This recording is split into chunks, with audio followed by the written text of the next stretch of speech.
हवा भारी और शांत थी। भारतीय जंगल में एक गहरी शाम ढल रही थी। पुराने पेड़ों से बनी छत के नीचे दो जोड़ी आंखें आग की तरह जल रही थीं। एक बाघ जिसकी धारियां झाड़ियों में सायों की तरह थीं और एक तेंदुआ जिसका चित्तीदार कोट धब्बेदार रोशनी में लगभग अदृश्य था, एक दूसरे को घूर रहे थे।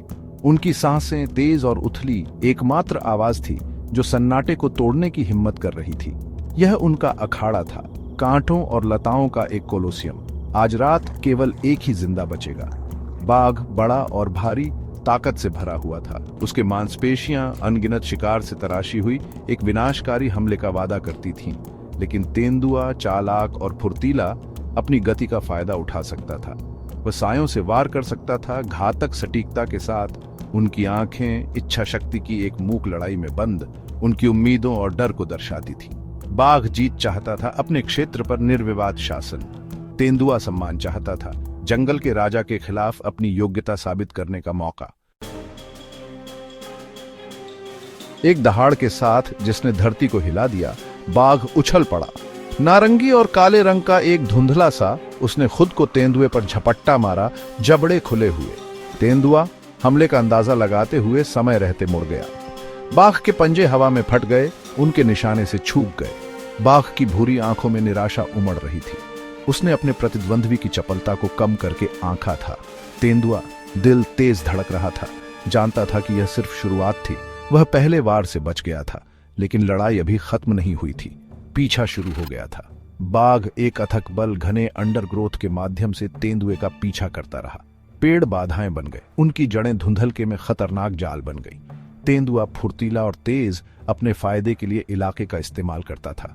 वह विशाल तनों के चारों ओर घूमता था, उसका लचीला शरीर पत्ते के बीच से गुजरता था।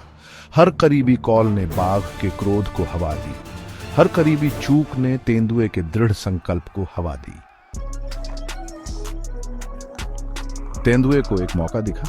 जैसे ही बाघ फिर से झपटा, वह नीचे झुका और अपने पंजे के एक तेज शक्तिशाली स्वाइप से वार किया। पंजे बाघ के फ्लैंक पर लग गए, जिससे खून बहने लगा।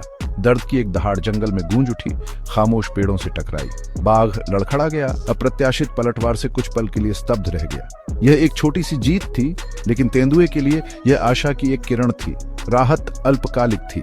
घाव से क्रोधित होकर बाघ फिर दहाड़ा, रोष और दर्द से भरी आवाज। ये एक बार फिर से चार्ज हुआ। इसका विशाल शरीर पतले तेंदुए के खिलाफ एक टक्कर मारने वाला मेढ़ा था। तेंदुआ ताकत में बेजोड़, जानता था कि वह क्रूर बल की लड़ाई नहीं जीत सकता। उसे अपनी गति और चालाकी पर भरोसा करना था। चकमा देना और बुनाई करना, हड़ताल करने के लिए सही समय का इंतजार करना था। अंत जल्दी आ गया। खून की कमी और थकावट से कमजोर होकर तेंदुए ने एक घातक गलती की। उसने एक छलांग का गलत अनुमान लगाया, जिससे उसका संतुलन बिगड़ गया। भेद्यता के उस पल में बाघ ने हमला किया। उसके जबड़े तेंदुए के गले पर जकड़ गए, एक वाइस जैसी पकड़ जिसने अंत का संकेत दिया। तेंदुआ थोड़ा संघर्ष करता रहा, उसका लचीला शरीर बाघ की अदम्य पकड़ में ढीला पड़ गया। फिर जंगल पर एक बार फिर सन्नाटा छा गया। बाघ सीना फुलाकर अपने गिरे हुए दुश्मन के ऊपर खड़ा था। जीत उसकी थी, लेकिन लड़ाई ने अपना असर डाला था। निशान उसके किनारों पर थे, तेंदुए की क्रूरता की याद दिलाते थे। फिर भी उसकी भूरी आंखों में कोई गर्व नहीं था। जंगल की क्रूर वास्तविकता की केवल एक थकी हुई स्वीकृति थी। तेंदुआ, जिसका जीवन रक्त वन तल को दाग रहा था, बहादुरी से लड़ा था, लेकिन बहादुरी बाघ की कच्ची शक्ति के लिए कोई मुकाबला नहीं थी। अंत में जंगल के राजा ने अपने सिंहासन का बचाव किया था। उसका शासन निर्विवाद था।